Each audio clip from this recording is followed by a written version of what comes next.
Sris and Dhammaputras. Now you are familiar with the greeting, and I hope you are practicing it. Did you wish each other Sukhi Hontu? Yes? Yes. Now this is something you have to do always. And when you go and meet your parents, your brothers and sisters, Sukhi Hontu to them. Make it a daily practice. Make it part of our culture. Because you want to be well and happy, and so you want others also to be well and happy. His Holiness always emphasizes compassion. And we have to practice compassion in everything that we do. Beginning with the day. Begin the day with Sukhi Hontu. Now today, or this evening rather, we are going to look at another very, very, very important topic. And that is failure of education systems. I use the word systems meaning education systems all around the world. And the imperative meaning the importance of the essential aspect, or the need of holistic education. When I refer to holistic means complete, not just one aspect or one area of education, but a complete education. Now this is important because, as I had just mentioned in passing in my first presentation, I had made a very bold statement that education systems have failed. And it is a very bold statement which I must be able to stand up and defend. And how do I base this? Is on the basis of the fact that society is more plagued with social ills and crimes. All kinds of problems are taking place in society, and if we are educated, we should be better behaved.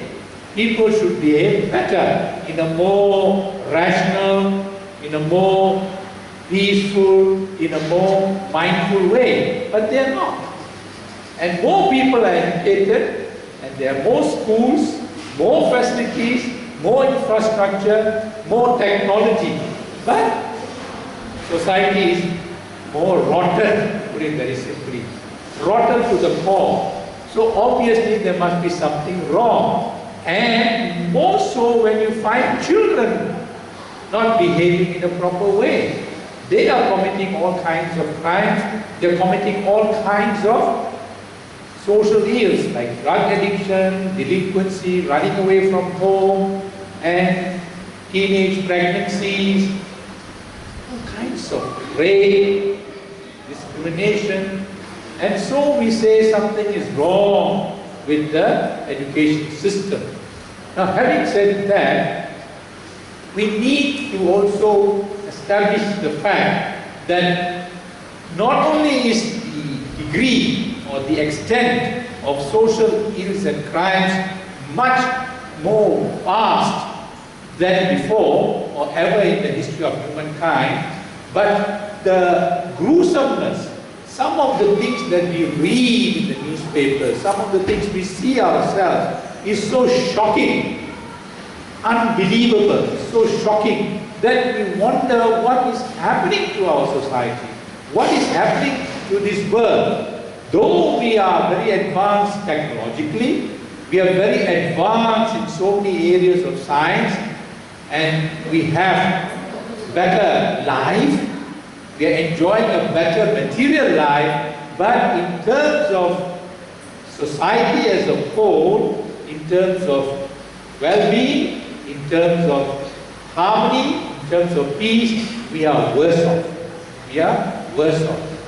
The third aspect is that I need to emphasize this over and over again because this tells us that something is terribly wrong with the society, and if somebody is that it is so terribly wrong, we have to look at the education. Lowering of the age. How can you ever conceive children who are 8 years old, 10 years old, committing murder of the most gruesome nature? Children who are involved in drugs in schools. They are involved, they are very, very much in the situation where they become drug addicts, dependent on drugs. They abuse drugs. And even if you control the drug, supply of drugs, they resort to all kinds of other forms of drug abuse, like sniffing glue or taking some cough mixture and getting high. That is so rampant in society. And what happens, unfortunately, is that our leaders tend to look at the problem as though it is the problem of the supply of drugs. They always take the line of least resistance, or the easy way out, and say, if there are no drugs, then there won't be drug addicts, or there won't be drug addiction. Now that is very cockeyed. It is not logical, because drug is not the problem. I'm using drug as an example to show, to illustrate to you that we tend to look at problems in the wrong way. We tend to look at challenges and issues in the wrong way. So this is to tell you, to give you an example, that when you have a problem, when you have any issue or challenge, personal or collective or community or institution, try and go to the root of the problem. Go deep into the problem and go to the source of the problem. Now, if drugs is a problem, I myself take drugs. When I am not well, I go to a doctor and he prescribes me drugs. If drugs is a problem, I give you a knife and you go and stab somebody. Is the knife the problem? Is the knife the problem? Yeah. I give you a gun, you go and shoot somebody. Is the gun the problem? No. If the gun and the knife is not the problem, how can the drugs become the problem? The problem is the abuse of the drug.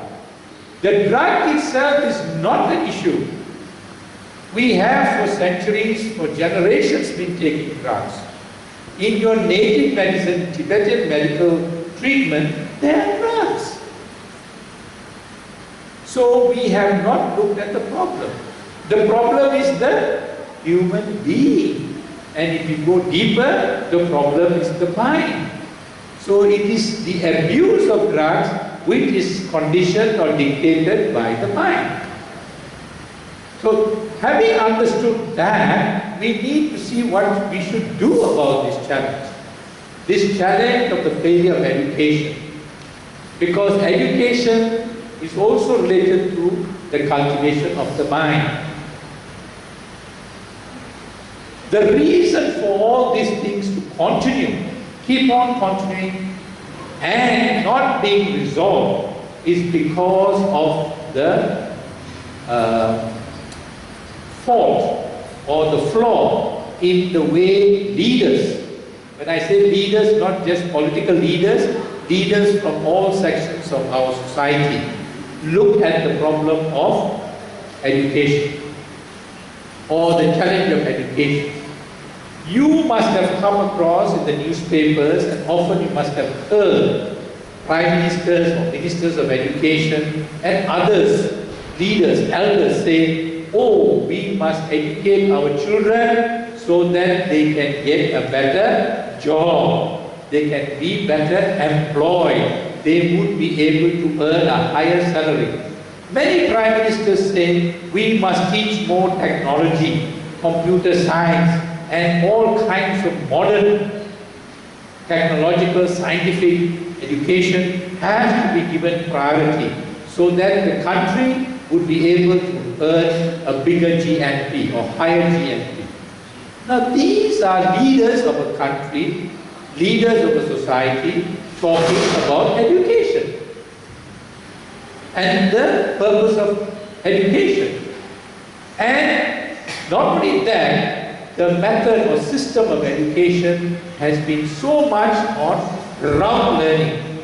You memorize, you learn by heart, and you learn in a very structured, narrow way. Very funnel thinking. Doesn't allow you to think outside of this. You teach a child, a mango is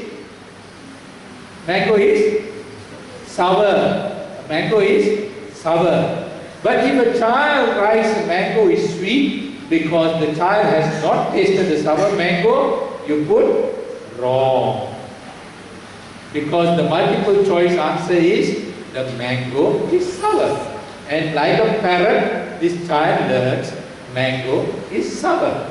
That is the system of education that is going on and on and on and on. Fortunately, some countries and some leaders have recognized this and they are making some adjustments, some changes. But these changes are very superficial.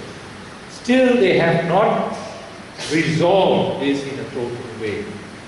And they fail to recognize that education is based or is focused or should be focused on the development of the human being. Later we will go into an understanding of what is education in depth, but right now they fail. I want you to recognize that they fail to understand that education is to make you a better human being. And the term human being, why do they use the word human being? Because we want you to be human. Human being means being human. If you are not human, what are you? You are like any other animal. Basically, we are animals. But we are intelligent. We can think. We can understand. We can differentiate. And we can make intelligent, rational decisions. But are we doing it all the time? Are we always rational? Are we always behaving like human beings? The whole of society is plagued with all kinds of problems. How can we say we are behaving like human beings? We are not. So our challenge is to try and develop in society, in our children, in the younger generation, in ourselves, that beingness as a human. Then we qualify to be human beings. Otherwise, we are like any other animals. To be a human being, we must have some values. That's what makes us different from animals also. We have certain values, personal values, individual values, we have community values, we have values in the institution, we have values for our own society, and we have values for the country and global values. So these values need to be inculcated, and hardly do we inculcate. Inculcate is not just knowing about the values. It's not passing an exam about what your values are, what are good values. And normally the education system tests you on all this. They teach you the values and they ask you to answer all these values. But they forget to make you to be the values. Are you following me? Yes. They make you read, they make you study, they make you pass exams, and then you get A. But are you being the value? That is not important. So the being part is missing a lot. And we are very fortunate that His Holiness is very mindful of this and has been telling the world that something is wrong with society, and one of the areas of failure is education, and we need to relook, we need to re-examine, revisit what we are doing in the field of education. And he has termed a very general term he has used to identify an area that is not being touched, which I have been talking, and he has referred to it as secular ethics. secular ethics, because normally we have been focusing on religion, and we think that religion is everything.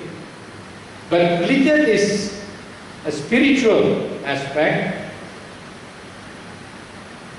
and it is more to do with prayers, more to do with practicing one's faith in terms of whatever one believes. And there are certain practices that we follow as part of religion. But ethics is something that we need to develop as an individual human being, as a member of humanity, of society, of the world. We are all members of a race called the human race. Although we differentiate with each other in many ways, but we all belong to the human race. And we need to now look at how to have secular ethics imbued in us so that we become a good citizen, a good world, global citizen. And for this, as I have been harping over and over again, we need to look at the cultivation of the mind.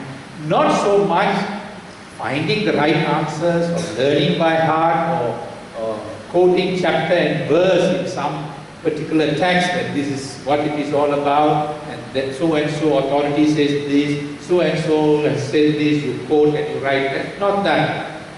That is very textbook. But how do you breathe? How do you live? How do you permeate all of these learning in your thinking, in your speech, in your action, in your interaction, in your relationship with each other, as a community? That is the challenge. So I would like to say, in a nutshell, or in a sentence, that the Buddha Dhamma is a complete education. Is a complete education. And a training program as well. Not only is the Buddha Dhamma, meaning the teachings of the Buddha, a complete education, it is also a training program, a complete training program for us to live a wholesome, meaningful, purposeful life.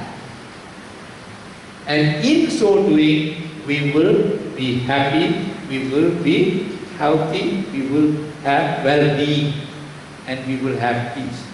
So in a sentence, I always try and highlight the point that the Buddha Dhamma, the teachings of the Buddha, is a complete education.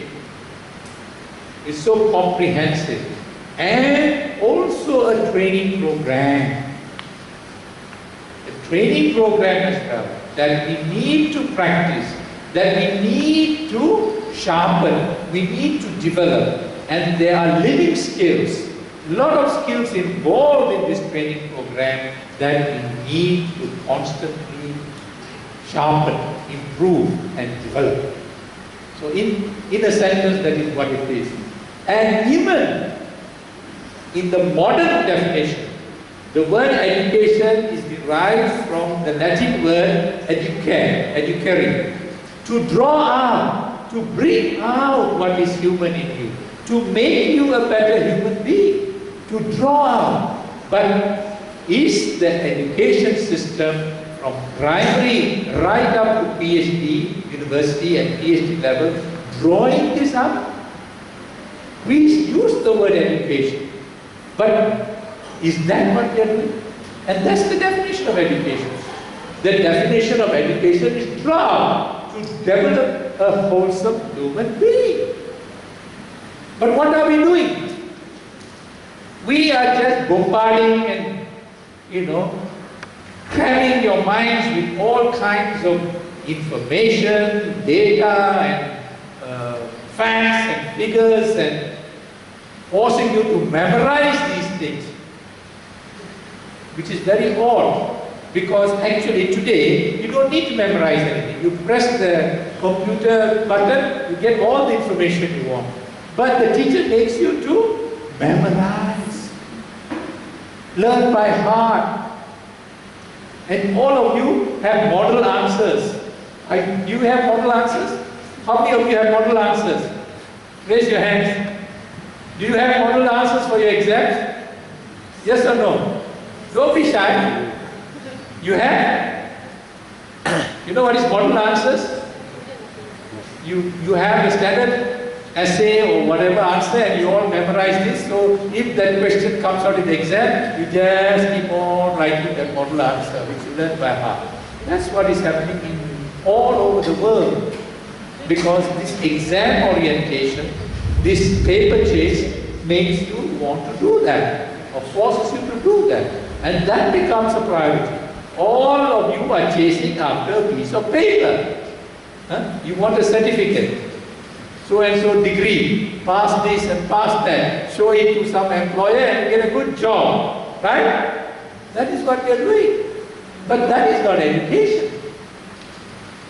That is not education.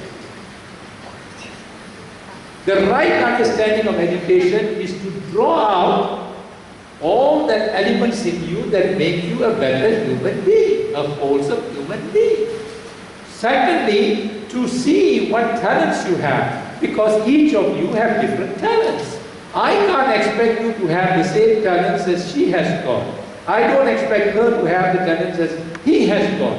And I don't expect him to be as intelligent as you. I don't expect her to be as interested in music as you, in dance, in song, in literature, in drawing. We all have different talents. They are inborn, they are latent, and it is up to the teachers, to the education system to draw this out, to bring this out. Aside from making you or teaching you or guiding you how to think.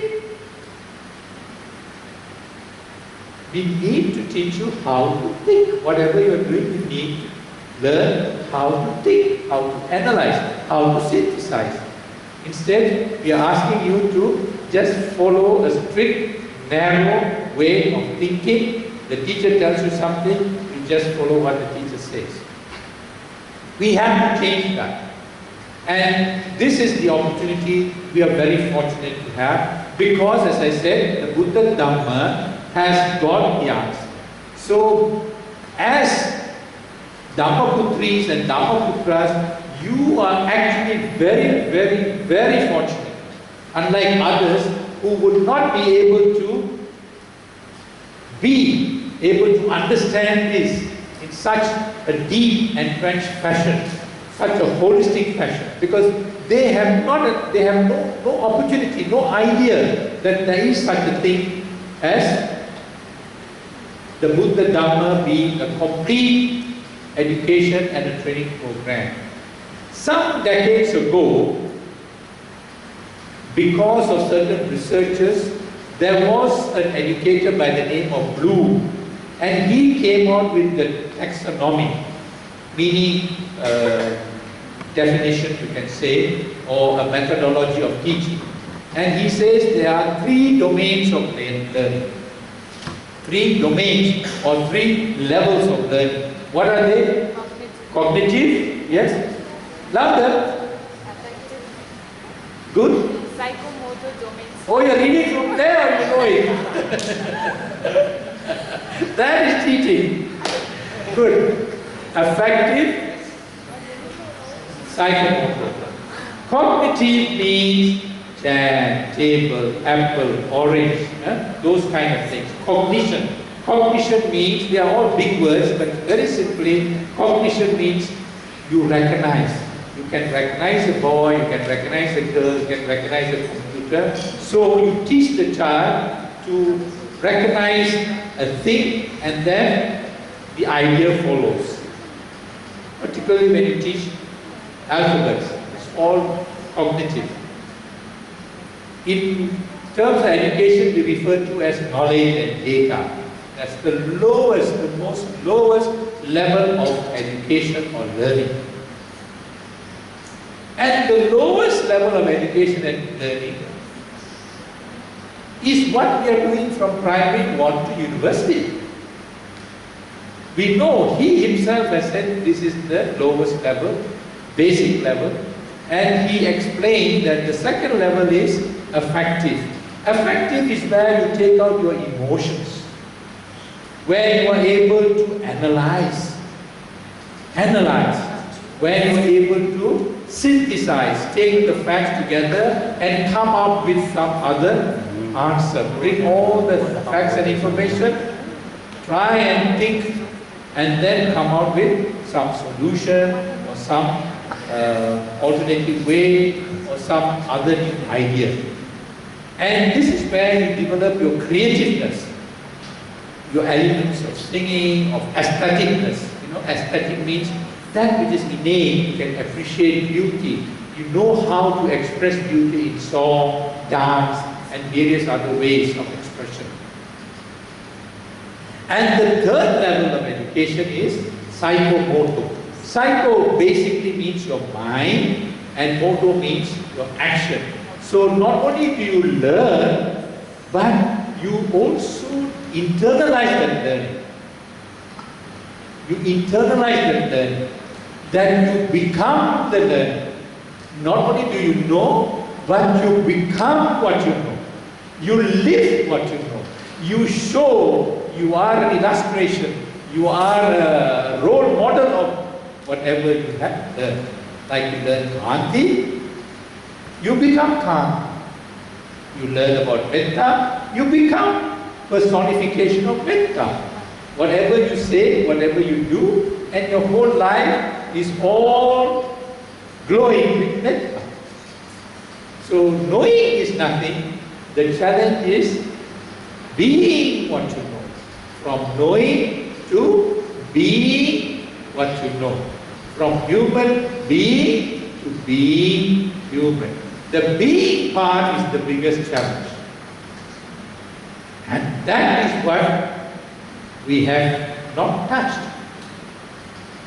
Cognitive, you are doing all the cognitive learning. Affective and psychomotor. Affective is maybe a little bit. Psychomotor, hardly. Or even if you do it, you're not conscious of it. You're not mindful. You're not aware. You're not even taught that this is psychomotor learning. And this is why you do this. So that you become, the knowledge or the learning that you have been taught.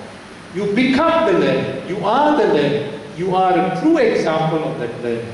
You are a role model of that learning. Then education is successful. Now, he came out with this a few decades ago. They teach this to the teachers all over the world. If you go for a teacher training program, they will teach you all of this, like they teach you the other subject. But the teachers don't practice this in the classroom. The irony is, you are trained about this, but it is not translated in the classroom. If you take your annual curriculum, if you see the periods, he even drew a graph. He drew a graph X and Y axis, and he showed that when you start, the cognitive is very high in terms of the hours, and as the year goes, the cognitive becomes less. And the affective and psychomotor starts less, but as the year goes, it is becoming more and more and more, and the cognitive is less and less. You look at your timetable, you look at your curriculum, you look at your textbook, how much of psychomotor is there? How much of effective learning is there? So the challenge now is to bring the affective and psychomotor levels. Well, I happened to come across this because I was asked to set up a training center for the government to train diplomats and ambassadors. So I didn't know anything about learning psychology and training technology. But as I read and studied, I found the Dhamma so strongly evident. It was all Buddha Dhamma in whatever I read, but in different language or different syntax. And I told myself, this is very surprising. If we were to look at the Dhamma, the teachings of the Buddha, you will find that, as I said, Buddhist education and pedagogy is very striking. Very, very striking. The Buddha himself had defined learning as an education as Pariyati, Patipatti and Pativeda. I will go to that later, but for now, we look at the Buddha as a teacher. Very often, or almost always, we look at the Buddha as the leader of our religion. The Buddha as the leader of our religion. We fail to recognize the Buddha as a teacher. In the Theravada tradition, there is, after you say the 5 precepts, after you take refuge in the Buddha Dhamma Sangha, Namo Tassa Bhagavato Arahato Samma Sambuddhassa, you take refuge. Then you take the 5 precepts. Right? You know the 5 precepts. After the 5 precepts, but the Theravada tradition, automatically you recite Iti Piso Bhagava Araham Samma Sambuddho Vijja Charana Sampanno Sugato Lokavidu Anuttaro Purisa Dhamma Sarati Satta Deva Manussanam Buddho Bhagavati. Satta Deva Manussanam Buddho Bhagavati. We recite it. A teacher of gods and men. A peerless teacher. An unparalleled teacher. This whole verse, recitation, brings to mind, we bring to mind, we recollect, we recognize, and we appreciate, and we pay homage to the Buddha as an unparalleled teacher, an unsurpassed teacher, a teacher of gods and men. But do we know how he taught? Do we know how the Buddha taught? If we ourselves do not know how the Buddha taught, then obviously we are not making use of that fantastic skills, that ability that the Buddha had in teaching kings, queens, brothers, sisters, murderers, servants, husbands, wives, scavengers. This is a historical personality. He is not an imaginary figure. He walked from town to town, from village to village, from city to city, from country to country, teaching all levels of society. Educated, uneducated, rich, poor, all levels. He did not just talk about sutras and guide marks, but you and me, ordinary people, how to live a better life. And some of his most profound teachings are on aspects of how to live a wholesome life, how to be a good human being. But we are not focusing on that. We somehow or other have completely overlooked that. How he transformed Angulimala. You know Angulimala? A serial murderer. How he was able to transform. How he was able to bring sanity to Kissa Gautami. You know who's Kissa Gautami? The one who lost the baby, the husband and everything, and went mentally deranged. And what did the Buddha teach? He says, I will bring sanity to you, I will bring back life to your child, provided you go and get some mustard seed from a house that has not experienced death. How can you teach somebody who is emotionally and mentally so unstable the Dharma? You cannot. So understanding that learning curve as well as the situation, the Buddha said, go and find this. And as she went from house to house and inquired, for this mustard seed, and said, there must not be anybody who has died in this house. And every home, either father, mother, brother, sister, grandfather or grandmother, a child, somebody has died at some point. And as he went and went and went and went, it dawned on her that that was a natural phenomenon. That it was not exceptional, that it was not a peculiar experience that she had to go through, but it is a reality of life. And sanity came back to her. She accepted that. She accepted the reality of anicca, impermanence.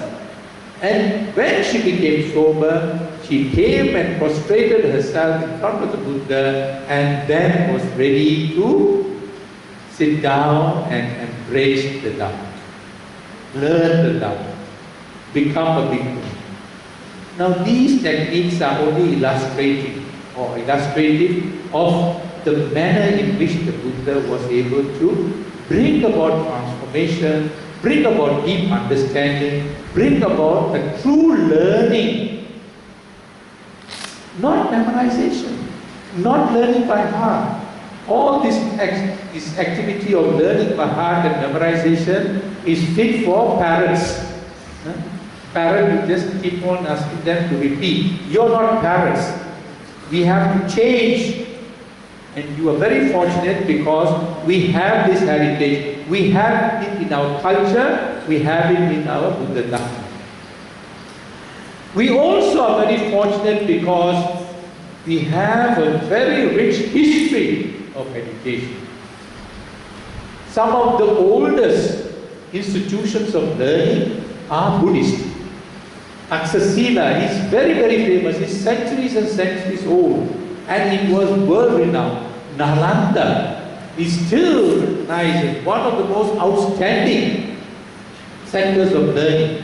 And your Tibetan practice of debate is still a continuation. Today, a living example of the traditions of education and learning in Nalanda tradition, Nalanda age.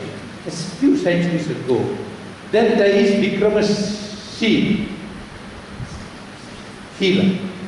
also another, and you can go on all over the Buddhist world. You have in each of the traditional Buddhist countries centers of learning, and the vihara, the temple, was a seat of learning. That is where people went to learn. Of course, modern day, you have schools and various other things, but in the old traditional environment, we learned whatever we learned in the temples, the viharas. And the monks were very scholarly. They were masters in the language, they were masters in communication. They had a wealth of knowledge because their whole life was immersing themselves in the education of the Buddha Dhamma and the training of the Buddha Dhamma. They were excellent teachers. So we are very fortunate we have this historical, cultural, civilizational backup or richness. On top of that, as I mentioned earlier, we have the Buddha Dhamma. The Buddha Dhamma is a complete education with the focus on cultivation of the mind. And we have been very fortunate because even the cultivation of the mind is not something that you learn like a parent. It's not a cognitive learning. It is a self-directed learning. And you develop this mental self-culture yourself. So in our education system, there is so much of learning methods and skills, which we refer to as pedagogy, that we need to now familiarize ourselves, appreciate, and bring to life, and bring to reality, and bring to the classroom, bring to the home, bring to our own lives. There's so much of it. I refer to as Pariyati, Patipatti and Pativeda long before Bloom's. But today the world talks about Bloom's taxonomy. Soon we must tell the world that there is Pariyati, Patipatti and Pativeda. Hardly anybody knows about this. And this is there and we just overlook it. Pariyati is theoretical knowledge. What the Buddha emphasized here is that you need to have some theoretical knowledge, a base, a foundation. On that knowledge, which is the lowest level of learning, you build Patipatti. Patipatti is the practice of this knowledge,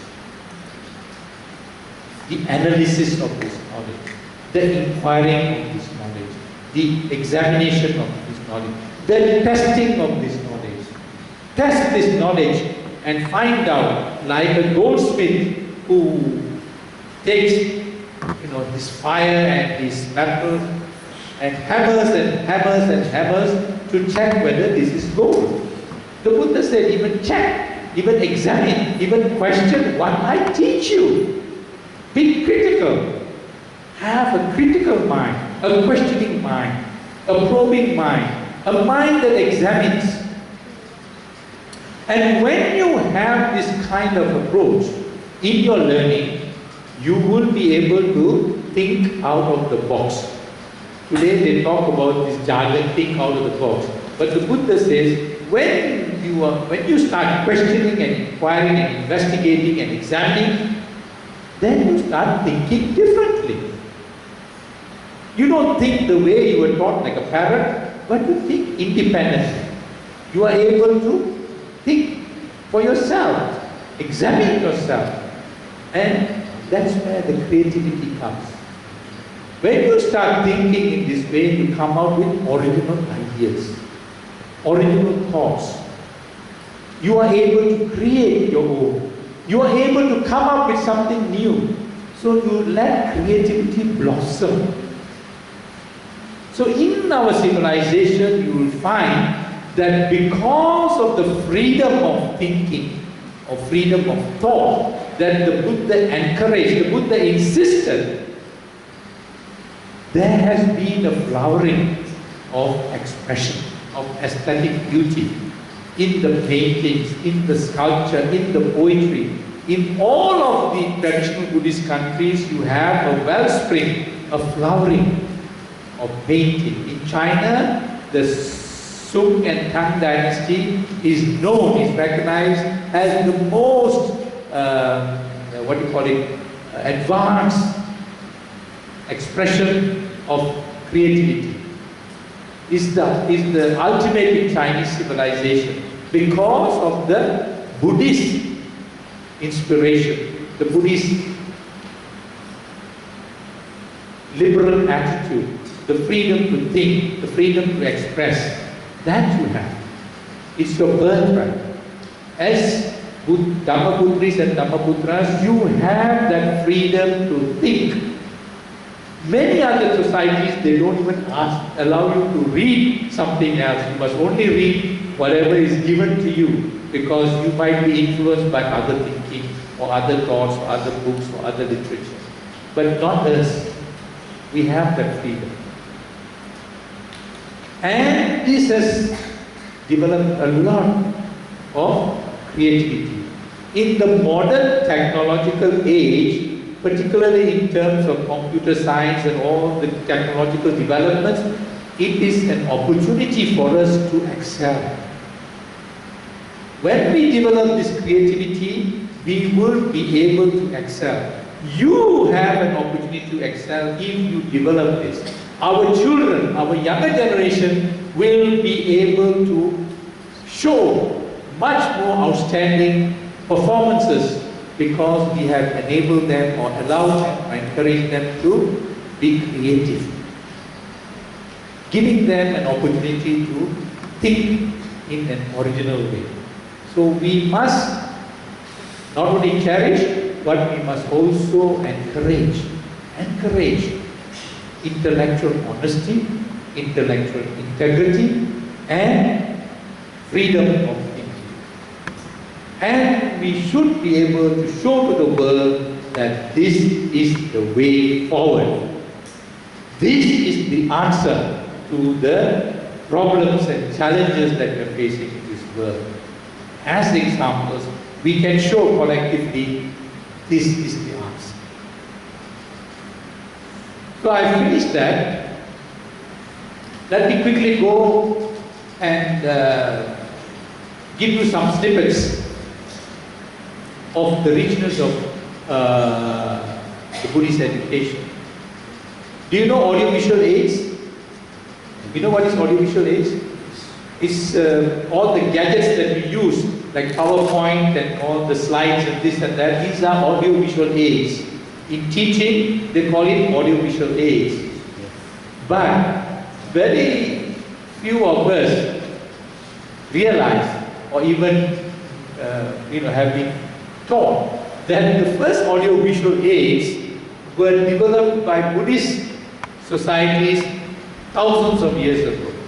If you go to all these places like Ajanta, Ellora, Sanchi, all the historical sites, you will find either in terms of the iconic, representation in various forms, in sculpture, in clay, in rocks, in caves, of the teachings of the Buddha in different poses, different mudra. These were used to show to the people the teachings of the Buddha. And you'll find drawings, paintings. All of these were used in temples. You'll find the Jataka stories, the life of the Buddha. These were audiovisual aids. So we were very advanced long before all of these computer gadgets came. But now with these computer gadgets, we now have this challenge of bringing our talents and skills and putting onto tablets and putting into computer and illustrating all the teachings of the Buddha through these modern techniques.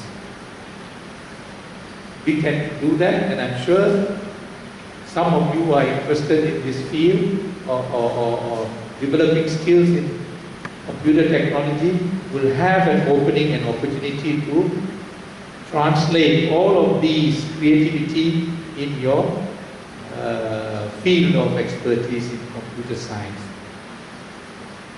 Now, I have been talking all these problems and issues about education and the failure of education, and everybody says yeah, but no change. We continue doing it. So I got a bit tired, and I thought to myself, the only way we can bring this change is by producing some educational material. By talking about the subject, you're not going to bring a change. You're not going to make any improvement. You're not going to make any headway. No progress. So I started developing some materials, and I want to share with you, because some of you are going to be teachers as professional, as a profession, you are going to be teachers. But even otherwise, as we discussed earlier on, as parents, and I will reinforce it again, as parents, you must know these things. Because you are Upa Acharya. You are the first teachers of your child. And this is one of the biggest problems that we are facing. And here again, you're very fortunate because the Buddha had emphasized this aspect. So even if you're not going to be teachers, as parents, you must know a lot about as much as possible about learning psychology, how to bring up children, how to guide your children, how to teach your children in the home. Because they are going to spend 5 to 6 years in the home before they go to school. So we will discuss that separately. Right now I want to share with you some of the things that I have been doing. For example, you have been learning A for? A for? Apple. And some of you have not even seen an apple tree. You just learn A for apple. O for orange. And table, chair. B for boy. D for bag, or whatever it is. So I said this is not going to help. We have to change. And how do we change?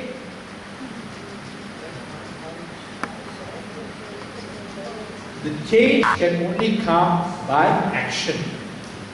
By action, not talking alone. So I produce the education, what I refer to as educational tools. I don't teach A for apple. What do I teach? A for? A for? Altar. A for? Altar. When I teach A for altar, the children are facilitated. I am not going to teach them like parrots. I ask them, children, do you know what it is? Teacher, yes, I know. It's an altar. Then they describe what an altar. Tell me what you find in an altar. Then each child, very excited, will say, oh, there are flowers, there is incense, there is water, and whatever they can relate to in terms of the altar in their home. A child who has no altar in the home will say, teacher, I do not know what an altar is, teacher. Please tell what an altar is. And the child gets interested and comes to learn.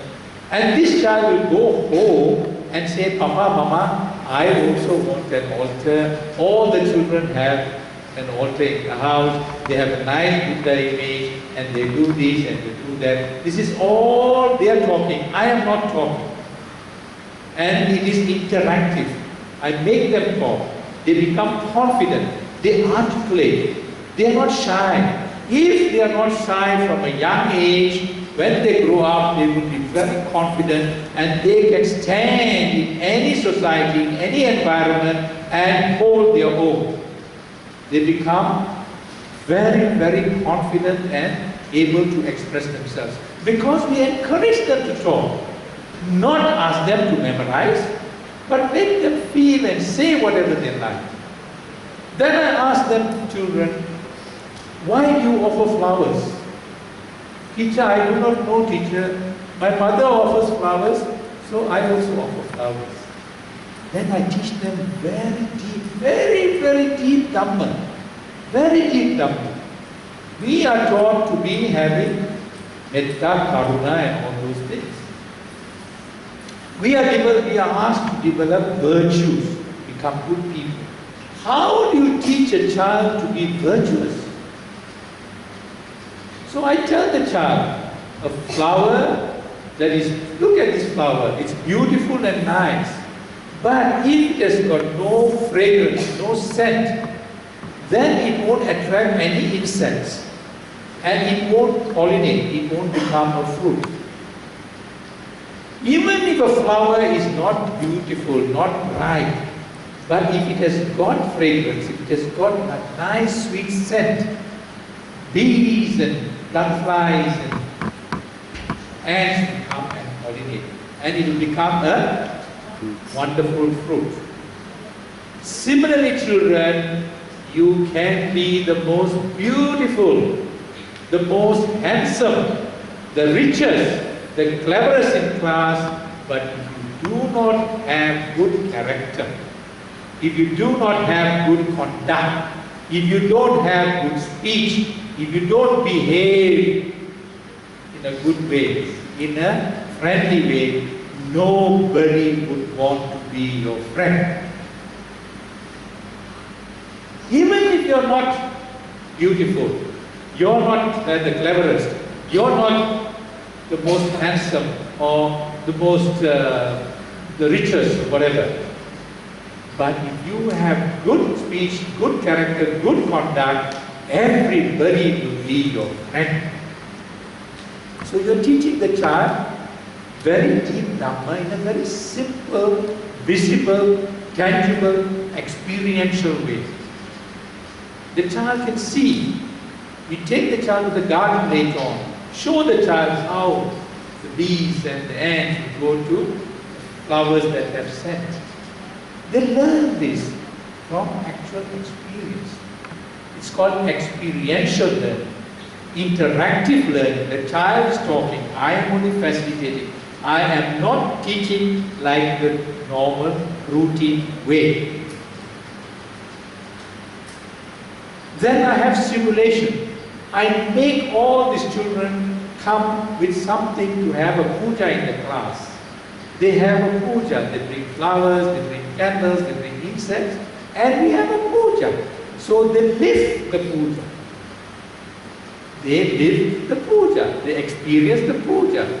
And children will be encouraged later on to do the puja in the house every morning or at night before they go to bed with their parents. So I take the lesson from the classroom to the home. I make the lesson a living lesson, not a lesson that you keep in the book and you memorize and close the book, but something that you live.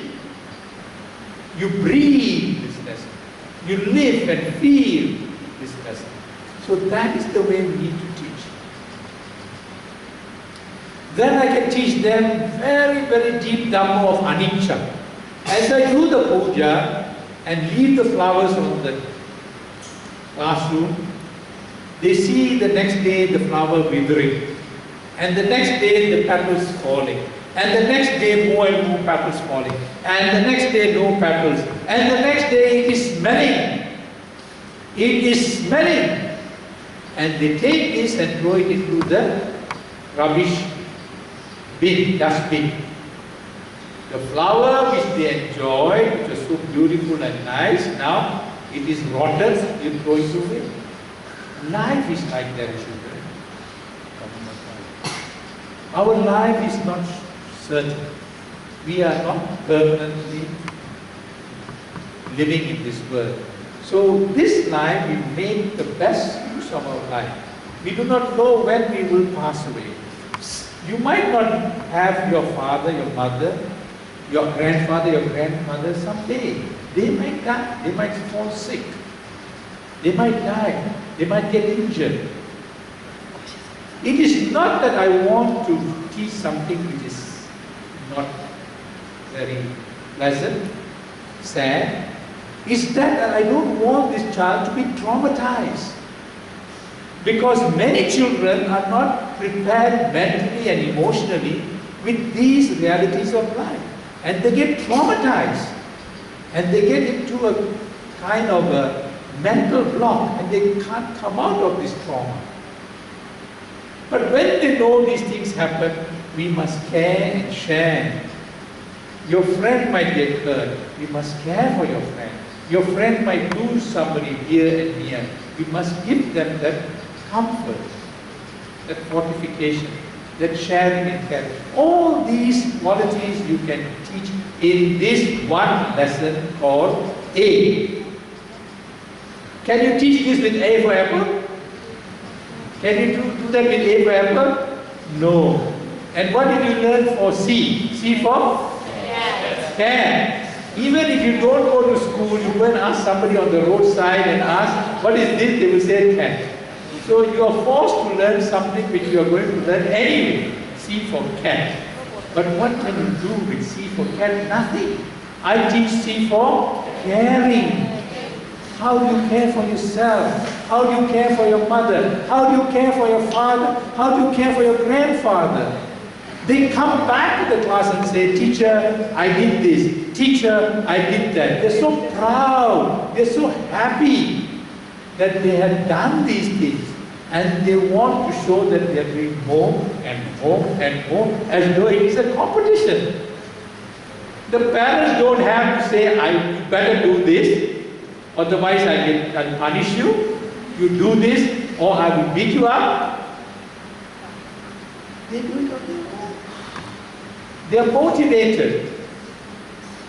That is the way we trigger that motivation. motivation. We trigger the inner human element in them. And it's wonderful. Then I ask them to draw. Okay, what did you do? You draw. And write, what did you do? So their writing skills come in, their drawing skills come in. But I don't say this is the best drawing and this is not a good drawing. All are good drawings. All are good efforts. We look at the effort. We don't grade them. So it's a different approach altogether. As far as the child is concerned, the effort is more important. We tell them, well done, good effort, and keep on encouraging the effort. The child will naturally improve. Once you start grading, then the child might feel some complexes might come. Oh, I'm not so good in drawing. Oh, she is better than me in drawing, or he is better than me. Then they recoil. So there are many, many elements in the Buddha Dhamma, age is for heart, and so on, that we can bring into the lesson, into the classroom. This is only the example. Now, you said A for apple, so I want to share with you some experience. I had worked in India as an ambassador some years ago, and you're very familiar with Sardajis, right? You know who's a Sardaji? The one with the turban? And usually they teach them how? Barabaji. They get very angry when you call them Barabaji. Because somehow or other there is a thinking that at 12 o'clock they all go cuckoo. But they are wonderful people. They are very hard-working people. They work hard, they enjoy life, you know. Work hard and enjoy life. And they are very progressive people. But they call them Barabaji also because mentally they are not very smart. They tend to look down on the Sardajis as being very unintelligent. But that is the stereotype. And not that we want to stereotype the Sardaji. In fact, many of the jokes about Sardajis are created by them. They themselves create these jokes and make fun. And one of the most prominent is the late editor of this magazine, India Illustrated, Kushwan. He creates all these jokes. So anyway, I want to share with you this experience I had. This teacher was teaching the Sardaji class, A, B, C, D. And she taught A for apple, B for boy, C for cat. And then the next day she wanted to find out whether they understood the lesson and whether they remembered the lesson, because this was based on cognition. A for apple, and then they know. So she wanted to test, and she wrote A on the board and asked Satwan Singh, what is that? Then Satwan Singh said, teacher, I know what is that, teacher. That is A. A is for apple. I love apple. My mother is okay. Then she writes B. Baldev. What is that, Baldev? Oh, teacher, B is for boy. I am a boy, and I am a very, very good boy. Okay, thank you. Then she was thinking, maybe I taught them ABC one after the other. Like parents, they are also repeating. I better jump and change and see what happens. So she wrote H. Santokh Singh. What is that? Santokh, oh teacher, that is H. H is for house. I have a nice house. My house is wonderful. I have, okay, thank you very much. Very good. Then she said, better I try K. And asked, Archaran, yes teacher, K is for king, K is for kite. I have a kite, but we don't have king in India. We have already given up all the kings. So he started talking. I said, okay. Then she went to jump to M. And he asked,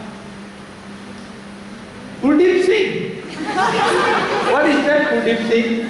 He said, teacher, that is M. M is for mother. I love my mother. My mother loves me. She cooks me nice food. She's a wonderful. Okay, thank you. Then he asked, Balwan Singh. Balwan Singh, he's a dreamer. Balwan Singh is a dreamer. Yes, yes teacher, yes teacher. What is that? Then Balwan Singh looks at Kuldeep Singh and looks at the ball. He looks at Kuldeep Singh again, looks at the ball. He looks at Kuldeep Singh and says, teacher, that is Kuldeep Singh's mother upside down, teacher.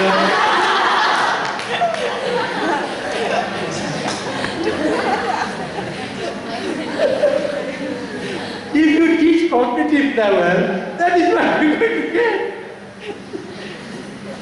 He is right, that is Kuldeep Singh's mother upside down. So this is the danger of teaching at the cognitive level. And this is a true story. There's another Sardaji too, very nice one. This is 1969, right? Who was this? Armstrong. Neil Armstrong, 1969. What happened? Neil Armstrong, what happened? He landed on the moon. He landed on the moon, the first man to land on the moon. So being a diplomat, I used to go for cocktail parties, dinner parties, and every time you had a function, the American ambassador will come. Oh, we are the greatest nation. We are the first to land the man on the moon. America is so great. No country, no nation can challenge us. Every time, every function, he used to walk and brag and boast about America and the landing of Neil Armstrong. So there was this Sardaji.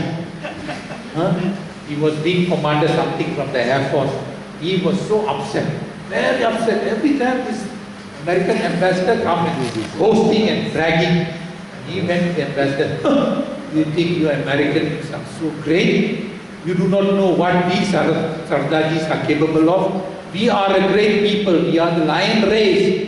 We are better than the Americans. You know what you're going to do? You land the man on the moon and you talk so much. You know what we're going to do? We are going to land a Sardaji on the sun. American ambassador got stunned. He said, what? Land on the sun? Do you know what the sun? Oh, we know all of that. Sardajis, they know the sun is a big ball of fire.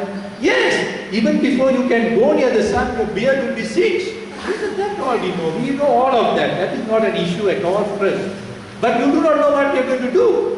We are going to land the Sardaji on the sun at night.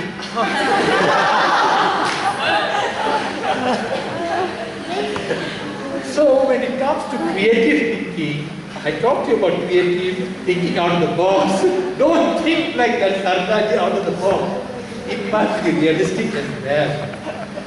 When you talk about creative, go and create this kind of situation. It must be realistic, you must be able to be tested in all the other conditions and factors. So it doesn't mean creativity means you can do anything and everything inside. There must be some degree of conditioning factors within certain parameters. You have to be realistic as well. And you must take into cognition facts and other things. So that's what it is. And that is an example, but I've done many other things. I'm sharing with you very quickly some of the things that I've done because I want you to try and also do the same thing. Now that was alphabet, and I'm trying to show you how we can do that.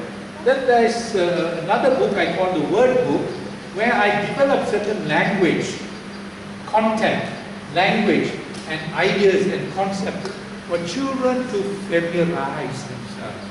And it becomes second nature to them to know what is karuna, what is metta. Because I'm using it in the structure, in the language structure, I'm using it in the lesson, and they are introduced to these concepts and ideas from a very young age. And as they grow up, it becomes second nature.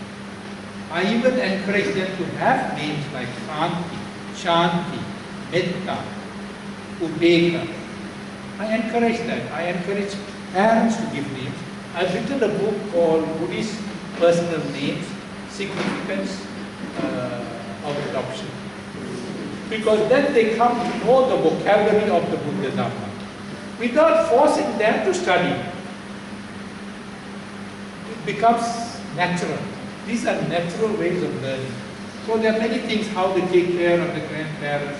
And this content you don't get in normal books. Normal books, in fact, you'll be reading about England and some snow falling or hibernation and all kinds of things, you know, which is so much mundane and nothing to do with touching you or developing your innate human nature or humanness or humanity. We need to look at those elements. Whatever subject we're talking, we try and bring these elements. It might be geography, but we must be able to relate what we are learning to being the human being, being a community, to being on this planet Earth and making something meaningful out of it. Now, the other thing is we have a big challenge. Today, the internet, the tablet, the games have taken over the interest of young children. And some parents unthinkingly, again, very often parents unthinkingly and for their convenience, give a tablet to young child so that that becomes a pacifier. We used to use pacifier when we are trying to put in your mouth. But today parents are buying a tablet so that they'll be playing with the tablet for 3 years and be very quiet in the restaurant or in the club or whatever it is or in the house. No mischief. But the child is not interested in reading. The child is only interested in the games and all. And reading becomes zero, which is a big problem today. So we have to compete and we have to have illustrations. If you don't have illustrations, children are not going to be attracted. So I've taken the trouble to have illustrations so that they are attracted to these illustrations and write in a simple form where they can understand and also they can discuss certain things. This I used the life of the Buddha, but we can introduce this to other subjects as well. And one other thing in terms of creativity and talents, as I said, learning should be dynamic, not just facts, figures, and memorization. We must encourage drawing. So I thought, we should, and children love drawing. They love drawing. So much so, at 2 years and 3 years, they're drawing on the wall in the house. What happens? They get punished for drawing on the wall. This should not be punished. This is natural for them to draw. What parents should be mindful is to tell them, not on the wall, darling. This is a book. Sit down and draw on this book and provide these facilities. Even before they start drawing on the wall, give them some scrapbook or drawing book and encourage them to draw. This child who is punished, he is not interested in drawing anymore. You have killed her or his interest in drawing. Because the drawing then is associated with pain, punishment. And many things in life, in bringing up a child, we do this. A child comes and asks a question, it might be silly, and we say, that's stupid. Why do you ask such a stupid question? The child is not going to ask questions anymore in class. You are stupid. You are a fool. How is that? As far as that child is concerned, this is showing that the child is thinking. It might be a stupid question to us, adults, but to that child, the child is thinking, and that's the plus point.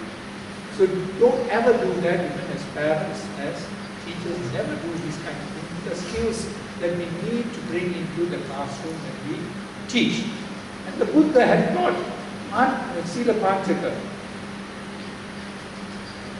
who could not even recite a verse, how to overcome that problem.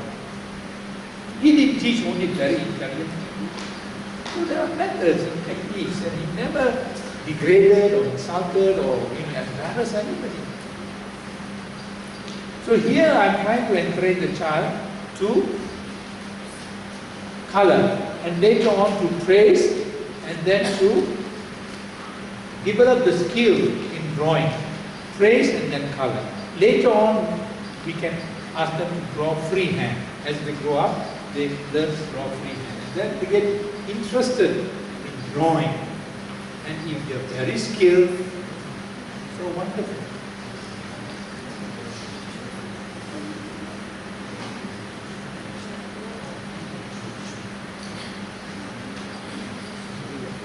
I have a lot more to say, but these are some of the other books.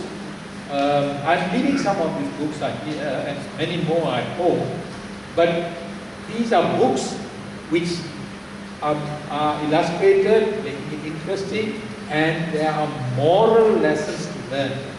And one other departure that we need to do is, from small, we are all the time tested.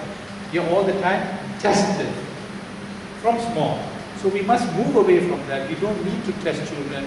We don't need to make learning such a torture, such a pain, such a chore. We must make it interesting. We must make it exciting. We must make it such a fun thing. So I'm coming out with some books to make learning fun. They must make it enjoyable. So bring out some jokes, some riddles, some parables, song and dance. All kinds of things.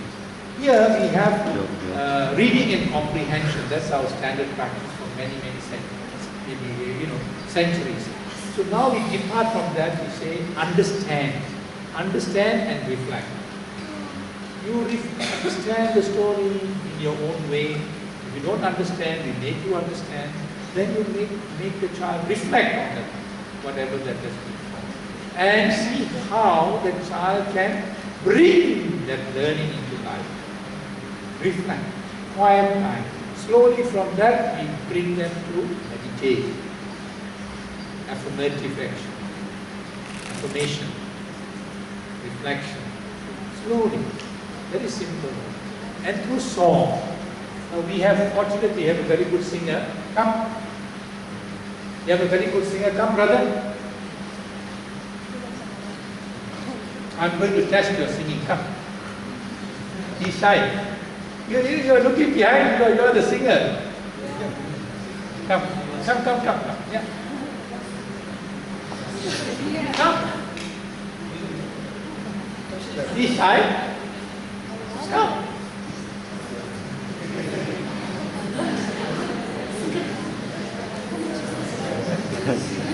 You're shy?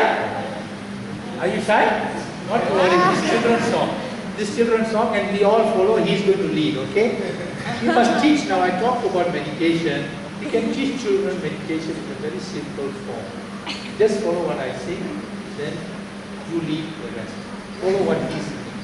Okay? Breathing in. Okay, all together. Breathing in. Breathing out. Breathing in. Breathing out. I feel strong like the mountain.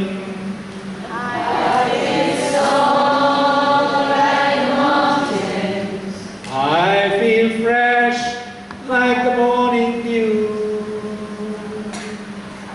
I feel fresh like the morning dew. I feel free like the wind. I feel free like the wind. I feel calm like the waters in the lake.